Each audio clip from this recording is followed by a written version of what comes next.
ಮನಸ್ಥಿತಿಯನ್ನು ನಮ್ಮ ಹೋರಾಟದ ಫಲವಾಗಿ ಪಡೆದುಕೊಂಡಿದ್ದಾರೆ. ಡಿಸೆಂಬರ್ 9 ಏನು ಅಧಿವೇಶನ ಪ್ರಾರಂಭ ಆಗೋದಿದೆ, ಅಧಿವೇಶನದಲ್ಲಿಯೂ ಕೂಡ ಈ ವಿಷಯವನ್ನು ಭಾರತೀಯ ಜನತಾ ಪಕ್ಷ ಅತ್ಯಂತ ಗಂಭೀರವಾಗಿ ಸದನದ ಒಳಗೆ ರೈತರ ಪರವಾಗಿ ಧ್ವನಿಯಾಗಿ ತನ್ನ ಹೋರಾಟವನ್ನು ಮುಂದುವರಿಸುತ್ತೆ. ಆ ಸದನಕ್ಕೆ ಪ್ರವೇಶ ಆಗೋದಕ್ಕೆ ಮುಂಚೆ ಮತ್ತೆ ರಾಜ್ಯಾದ್ಯಂತ 3 ತಂಡಗಳನ್ನು ರಚಿಸಿ ಆ 3 ತಂಡಗಳು ಆಯಾ ಸಂಬಂಧಿತ ಜಿಲ್ಲೆಗಳಿಗೆ ಹೋಗಿ ಅಲ್ಲಿ ಎಲ್ಲ ನೊಂದವರ ಜೊತೆಗೆ ಅವರ ಅಹವಾಲನ್ನು ಕೇಳಿ ಆನಂತರದಲ್ಲಿ ಸದನಕ್ಕೆ ಬರುವಂತಹ ತೀರ್ಮಾನವನ್ನು ಮಾಡಲಾಗಿದೆ.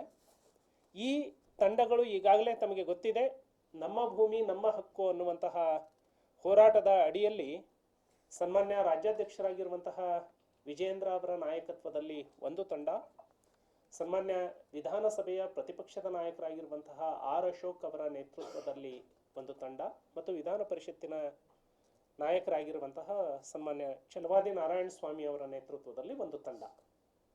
ಈ 3 ತಂಡಗಳಲ್ಲಿ ಎಲ್ಲ ಪ್ರಮುಖರನ್ನು, ಹಾಲಿ ಮಾಜಿ ಶಾಸಕರು, ಸಂಸದರು ಮತ್ತು ಆ ಜಿಲ್ಲೆಯಲ್ಲಿ ಇರುವಂತಹ ಎಲ್ಲ ಪದಾಧಿಕಾರಿಗಳು, ರೈತ ಮುಖಂಡರು, ಇವರನ್ನು ಒಳಗೊಂಡಂತೆ ತಂಡವನ್ನು ಮಾಡಲಾಗಿದೆ. ಸೊ ಕೇಂದ್ರದಲ್ಲಿ ಈಗಾಗಲೇ ಅಧಿವೇಶನ ಪ್ರಾರಂಭಗೊಂಡಿರೋದ್ರಿಂದ ಸಂಸದರು ಅವತ್ತಿನ ಅಲ್ಲಿಯ ಎಷ್ಟು ಪಾರ್ಲಿಮೆಂಟರಿ ವಿಷಯಗಳು ಹೇಗಿರ್ತವೆ ನೋಡಿಕೊಂಡು ಭಾಗವಹಿಸುವಂಥದ್ದು ಆಗತ್ತೆ. ಇದು ಮೊದಲನೇ ವಿಷಯ. ಇಡೀ 3 ತಂಡಗಳು ಇಡೀ ರಾಜ್ಯಾದ್ಯಂತ ಎಲ್ಲ ಜಿಲ್ಲೆಗಳಿಗೆ ಭೇಟಿ ಕೊಟ್ಟು ಅವರ ಅಹವಾಲನ್ನು ಸ್ವೀಕಾರ ಮಾಡಿ ಸದನದ ಒಳಗಡೆ ಉಗ್ರವಾಗಿ BJP ರೈತರ ಧ್ವನಿಯಾಗಿ ಕರ್ನಾಟಕ ರಾಜ್ಯ ವಕ್ಫ್ ಏನು ತುಗಲಕ್ ನೀತಿಯನ್ನು ಜಾರಿಗೆ ತಂದಿದೆ, ಇದನ್ನು ಉಗ್ರವಾಗಿ ಖಂಡಿಸೋದ್ರ ಮೂಲಕ ಸನ್ಮಾನ್ಯ ನರೇಂದ್ರ ಮೋದಿ ಅವರು ಏನು ಈ ಪಾರ್ಲಿಮೆಂಟ್ನಲ್ಲಿ ಬಿಲ್ಲನ್ನು ತರ್ತಾ ಇದ್ದಾರೆ, ಆ ಬಿಲ್ಗೆ ಕರ್ನಾಟಕ ಸಂಪೂರ್ಣವಾಗಿ ಬೆಂಬಲ ವ್ಯಕ್ತಪಡಿಸುತ್ತೆ ಅನ್ನುವಂತಹ ಜನಾಭಿಪ್ರಾಯವನ್ನು ರೂಪಿಸುವಂತಹ ಪ್ರಯತ್ನವನ್ನು ಮಾಡ್ತಾ ಇದೆ. ಎರಡನೇದಾಗಿ ಉಪಚುನಾವಣೆಗಳ ಫಲಿತಾಂಶ, ಇದು 3 ತಂಡಗಳು 4, 5, 6 3 ದಿನಗಳ ಪ್ರವಾಸವನ್ನು ಕೈಗೊಳ್ತವೆ. ಡಿಸೆಂಬರ್ 4, 5 ಮತ್ತು 6 3 ದಿನಗಳ ಪ್ರವಾಸವನ್ನು ಕೈಗೊಂಡು ಆನಂತರ ಆ ಎಲ್ಲ ತಂಡಗಳು ಒಟ್ಟಾಗಿ ಸೇರಿ ಅಲ್ಲಿಯ ದಾಖಲೆಗಳನ್ನು ಸಂಗ್ರಹ ಮಾಡಿ ಪರಿಶೀಲನೆ ಮಾಡಿ ಒಂದು ಅಭಿಪ್ರಾಯದ ಜೊತೆಗೆ ಸದನಕ್ಕೆ ಪ್ರವೇಶ ಮಾಡುತ್ತೆ. ಇದು ಮೊದಲನೇದು. ಹಾಂ, ಈಗಾಗಲೇ ಮೆಸೇಜ್ ಹಾಕಿದ್ದೀವಿ, ನಿಮಗೂ ಕೂಡ ಕೊಡ್ತೀವಿ. ಆ ತಂಡಗಳಿಗೆ ಹೋಗುವಂಥದ್ದು ನಿರ್ಧಾರ ಆಗಿದೆ. ಎರಡನೇದು, ಉಪಚುನಾವಣೆಯಲ್ಲಿ 3 ಕ್ಷೇತ್ರಗಳನ್ನು ಗೆದ್ದ ಮಾತ್ರಕ್ಕೆ ಕಾಂಗ್ರೆಸ್ ಸರ್ಕಾರ ಹಗರಣಗಳಿಂದ ಮುಕ್ತ ಅನ್ನುವಂತಹ ಹಣೆಪಟ್ಟಿಯನ್ನು ಕಟ್ಟಿಕೊಳ್ಳಿಕ್ಕೆ ಸಾಧ್ಯ ಇಲ್ಲ. ಮಾನ್ಯ ಸಿದ್ದರಾಮಯ್ಯನವರು ನಾನು ಲಾ ಪ್ರಾಕ್ಟೀಸ್ ಮಾಡಿದ್ದೀನಿ ಅಂತೇಳಿ ಹೇಳ್ತಾರೆ. ಮಾಧ್ಯಮದಲ್ಲಿ ಮಾನ್ಯ ಮುಖ್ಯಮಂತ್ರಿಗಳು ಹೇಳ್ತಾರೆ, ಜನ ಇಷ್ಟೆಲ್ಲ ಹಗರಣ ಮಾಡಿದರೂ ಕೂಡ ನಮ್ಮ ಪರವಾಗಿ ಮತ ಹಾಕಿಬಿಟ್ಟಿದ್ದಾರೆ, ಹಾಗಾಗಿ ನಮ್ಮ ಎಲ್ಲ ಆರೋಪಗಳು ಸುಳ್ಳು ಅನ್ನೋ ರೀತಿ ಬಿಂಬಿಸ್ಕೊಳ್ತಾ ಇದ್ದಾರೆ. ಆದರೆ ನೀವು ಮಾಡಿರುವಂತಹ ಹಗರಣಗಳು, ಮಾಡಿರುವಂತಹ ಅಕ್ರಮಗಳು ಇವು ಅಕ್ಷಮ್ಯ ಅಪರಾಧಗಳು. ಇದರ ಬಗ್ಗೆ ಭಾರತೀಯ ಜನತಾ ಪಕ್ಷ ಇನ್ನೂ ಕೂಡ ಉಗ್ರವಾಗಿ ಹೋರಾಟ ಮಾಡುತ್ತೆ. ಜನ ಯಾವ ಕಾರಣಕ್ಕೂ ಕೂಡ ಈ ಸರ್ಕಾರದ ಅಕ್ರಮಗಳನ್ನು ಒಪ್ಪಿಕೊಳ್ಳಲಿಕ್ಕೆ, ಕ್ಷಮಿಸಲಿಕ್ಕೆ ಸಾಧ್ಯವೇ ಇಲ್ಲ. ಉಪಚುನಾವಣೆಗಳು ಹೇಗೆ ನಡೀತವೆ ಅಂತೇಳಿ ಎಲ್ಲರಿಗೂ ಗೊತ್ತಿದೆ. ಬಹಳಷ್ಟು ವರ್ಷದಿಂದ ಬಹಳಷ್ಟು ರಾಜ್ಯಗಳಲ್ಲಿ ಉಪಚುನಾವಣೆಗಳು ನಡೀತವೆ. ಯಾವ ರೂಲಿಂಗ್ ಪಾರ್ಟಿ ಇರುತ್ತೆ, ಸಹಜವಾಗಿ ಆಡಳಿತ ಯಂತ್ರ, ಜನರ ಮನಸ್ಥಿತಿ, ಆನಂತರ ಸ್ವಲ್ಪ ಜನರನ್ನ ಓಲೈಕೆಕರಣ, ಅದಕ್ಕೆ ಜಾಸ್ತಿ ಅವಕಾಶ ಇರುತ್ತೆ. ಹಾಗಾಗಿ ಡೆವಲಪ್ಮೆಂಟ್ ಆಗಲಿ, ರೂಲಿಂಗ್ ಪಾರ್ಟಿ ಇರೋದಕ್ಕೆ ಯಾಕೆ ನಮ್ಮ ಅಭಿವೃದ್ಧಿಯನ್ನು ಕಳ್ಕೊಳ್ಳೋದು ಅನ್ನೋ ಭಾವನೆಯಿಂದ ಜನ ವೋಟ್ ಹಾಕಬಹುದು. ಬಿಟ್ಟರೆ ನಿಮ್ಮ ಅಕ್ರಮಗಳಿಗೆ ಸರ್ಟಿಫೈ ಮಾಡೋದಕ್ಕೆ ಈ ರಾಜ್ಯದ ಮತದಾರರನ್ನ ಮಾನ್ಯ ಮುಖ್ಯಮಂತ್ರಿಗಳು ಮಾನ್ಯ ಸಚಿವರು ಬಳಸಿಕೊಳ್ಳುವಂಥದ್ದು ಪ್ರಜಾಪ್ರಭುತ್ವಕ್ಕೆ ಮಾಡುವಂತಹ ಅಪಮಾನ, ಸಂವಿಧಾನಕ್ಕೆ ಮಾಡುವಂತಹ ಅಪಮಾನ. ಮಾನ್ಯ ಸಿದ್ದರಾಮಯ್ಯನವರು ನಾನು ಲಾ ಓದಿದ್ದೀನಿ, ಲಾ ಪ್ರಾಕ್ಟೀಸ್ ಮಾಡಿದ್ದೀನಿ ಅಂತ ಹೇಳ್ತಾರೆ. ಹಾಗಿದ್ರೆ ನೀವು ಕೋರ್ಟಿಗೆ ಅಫಿಡವಿಟ್ ಹಾಕ್ಬಿಡಿ. ನಾನು ಚಾಲೆಂಜ್ ಮಾಡ್ತೀನಿ ಮಾನ್ಯ ಮುಖ್ಯಮಂತ್ರಿಗಳಿಗೆ.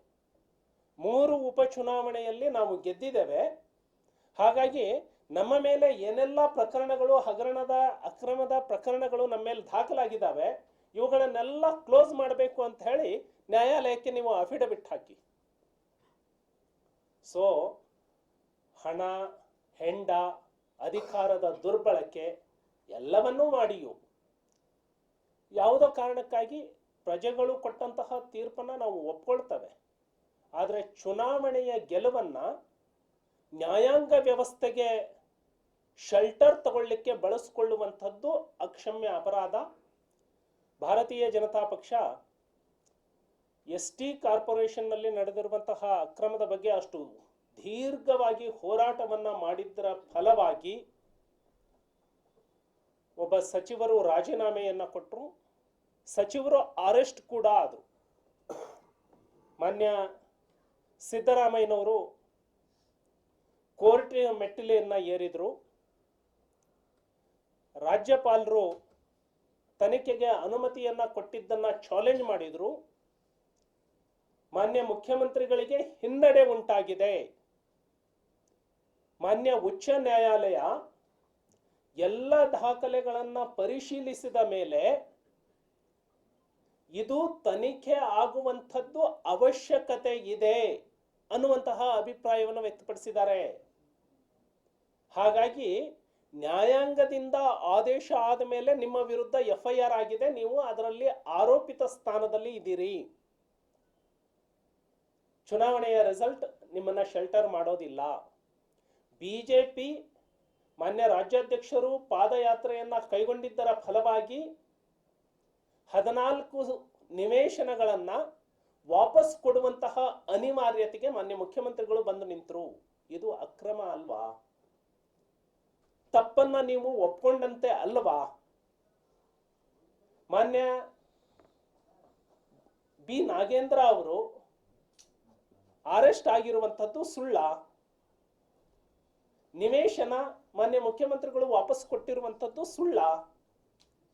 ಹಾಗಾಗಿ ಈ ಸರ್ಕಾರದ ಹಗರಣಗಳ ಕುರಿತಾಗಿ, ಅಕ್ರಮಗಳ ಕುರಿತಾಗಿ ದೀರ್ಘವಾಗಿ ಹೋರಾಟವನ್ನ ಕೈಗೊಳ್ಳುತ್ತೆ. ಸೊ ತಮ್ಮದೇನಾದರೂ ಪ್ರಶ್ನೆ ಇದ್ರೆ ಕೇಳಬಹುದು, ಇಲ್ಲ ಅಂದ್ರೆ ನಾನು ಒಂದು ಅಂಶ ಹೇಳ್ತೇನೆ. ಜನ ಮತ ಕೊಟ್ಟಿದ್ದಾರೆ, 28 ಕ್ಷೇತ್ರಗಳನ್ನು ಒಪ್ಕೊಂಡ್ರೆ ಅದನ್ನೇ ನಾನು ಕೇಳೋದು. ಆನಂತರ ಪ್ರಜಾಪ್ರಭುತ್ವ ವ್ಯವಸ್ಥೆಯಲ್ಲಿ 1% ಯಾರು ಹೆಚ್ಚಿಗೆ ತಗೊಂಡಿದ್ದಾರೆ ಅವರು ಗೆದ್ದಿದ್ದಾರೆ. ಇವರ ವಿರುದ್ಧ ಮತಗಳು ಕೂಡ ಅಲ್ಲಿದ್ದಾವೆ. ಇವರೇನು 100% ಜನಮತವನ್ನ ಪ್ಲೆಬಿಸೈಟ್ ಅನ್ನ ಪಡ್ಕೊಂಡವ್ರಲ್ಲ. ಆನಂತರ ಇಡೀ ರಾಜ್ಯ ಮೈಸೂರಲ್ಲಿ ಮಾಡಿರುವಂತಹ ಹಗರಣ, ST ಕಾರ್ಪೊರೇಷನ್ ಇಡೀ ರಾಜ್ಯದ ವಾಲ್ಮೀಕಿ ಸಮುದಾಯಕ್ಕೆ ಮಾಡಿರುವಂತಹ ಅಕ್ರಮ, ಇವುಗಳನ್ನ 3 ಉಪಚುನಾವಣೆ ಗೆದ್ದು ನಾನು ಪ್ರಾಮಾಣಿಕ ಅಂತ ಹೇಳಿ ಬರ್ಕೊಂಡು ತಲೆ ಮೇಲೆ ಹಣೆ ಮೇಲೆ ಬರ್ಕೊಂಡು ಓಡಾಡೋದಕ್ಕೆ ಸಾಧ್ಯವೇ ಇಲ್ಲ. ಇವತ್ತಿಗೂ ನಿಮ್ಮ ವಿರುದ್ಧ ತನಿಖೆಗಳು ನಡೀತಾ ಇದ್ದಾವೆ. ಆ ತನಿಖೆಯಲ್ಲಿ ನೀವು ಈಗಾಗಲೇ ತನಿಖಾ ಸಂಸ್ಥೆಗಳನ್ನ ದುರುಪಯೋಗ ಮಾಡ್ಕೊಳ್ಳೋದಕ್ಕೆ ಎಷ್ಟು ಸಾಧ್ಯ ಇದೆ ಅಷ್ಟೆಲ್ಲ ದುರುಪಯೋಗ ಮಾಡ್ಕೊಳ್ತಾ ಇದ್ದೀರಿ. ಹಾಗಾಗಿ ಭಾರತೀಯ ಜನತಾ ಪಕ್ಷ CBIನಿಂದ ಎನ್ಕ್ವೈರಿ ಆಗಬೇಕು ಅಥವಾ ಜುಡಿಷಿಯಲ್ ಕಮಿಟಿಯಿಂದನೇ, ಸಿಟ್ಟಿಂಗ್ ಜಡ್ಜ್ನಿಂದನೇ ಎನ್ಕ್ವೈರಿ ಆಗಬೇಕು ಅನ್ನುವಂಥದ್ದು ನಮ್ಮ ಒತ್ತಾಯ ಇದೆ. ಮಾನ್ಯ ಮುಖ್ಯಮಂತ್ರಿಗಳ ಸಂಬಂಧಿಕರು ನೇರವಾಗಿ ಲೋಕಾಯುಕ್ತ ಅಧಿಕಾರಿಯನ್ನ ಭೇಟಿಯಾಗಿ ಬರ್ತಾರೆ, ರಾತ್ರಿ ಹೋಗಿ. ಈ ರಾಜ್ಯದ ಜನತೆಗೆ ಇದರ ಬಗ್ಗೆ ಸಂಶಯ ಇದೆ. ಅಕೌಂಟ್ನಲ್ಲಿ ಹಣ ಟ್ರಾನ್ಸ್ಫರ್ ಆಗಿದೆ ST ಕಾರ್ಪೊರೇಷನ್. ಅಕೌಂಟ್ನಲ್ಲಿ ಟ್ರಾನ್ಸ್ಫರ್ ಆಗಿರುವಂಥದ್ದು ಮಾನ್ಯ ಮುಖ್ಯಮಂತ್ರಿಗಳೇ ಒಪ್ಕೊಂಡಿದ್ರಿ, 89 ಕೋಟಿ ಹಗರಣ ಆಗಿದೆ ಅಂತೇಳಿ. ಅದನ್ನ ಈ ಉಪಚುನಾವಣೆಯ ರಿಸಲ್ಟ್ನಿಂದ ನೀವು ಮುಚ್ಕೊಳ್ಳಕ್ಕೆ ಸಾಧ್ಯ ಇಲ್ಲ. ಬಿಜೆಪಿಯ ಕಾರ್ಯಕರ್ತರು ಇದರಿಂದ ಎದೆಗುಂದುವಂತಹ ಯಾವ ಅವಶ್ಯಕತೆನೂ ಇಲ್ಲ. ಭಾರತೀಯ ಜನತಾ ಪಕ್ಷದ ಕಾರ್ಯಕರ್ತರು ನಾವು ಸನ್ನದ್ಧರಾಗಿದ್ದೇವೆ. ತಳಮಟ್ಟದಲ್ಲಿ ಈಗಾಗಲೇ ಪಕ್ಷವನ್ನು ಸಂಘಟಿಸುವಂತಹ ಎಲ್ಲ ಕೆಲಸಗಳು ನಡೆದಿದ್ದಾವೆ. ಮುಂದಿನ ಸಾರ್ವತ್ರಿಕ ಚುನಾವಣೆ ಏನು ನಡೆಯುತ್ತೆ, ಈ ಕಾಂಗ್ರೆಸ್ಸಿಗೆ ಈ ರಾಜ್ಯದ ಜನ ಉತ್ತರವನ್ನ ಕೊಟ್ಟೇ ಕೊಡ್ತಾರೆ ಅನ್ನೋ ವಿಶ್ವಾಸ ನನಗಿದೆ. ವಿರೋಧಿ ಹೋರಾಟದಲ್ಲಿ ಯತ್ನಾಳ್ ಅವರ ಟೀಮ್ ಯಾವಾಗ ಅಲರ್ಟ್ ಆಗುತ್ತೋ ಅವಾಗ ಅಧಿಕೃತವಾಗಿ ಪಕ್ಷದಿಂದ ಅಲರ್ಟ್ ಆಗ್ತಿರಲ್ಲ, ಯಾಕೆ ಅಂತ? ಯಾಕೆಂದ್ರೆ ಇವತ್ತಿಂದ ಅವರು ಪ್ರವಾಸ ಶುರು ಮಾಡಿದ್ದಾರೆ.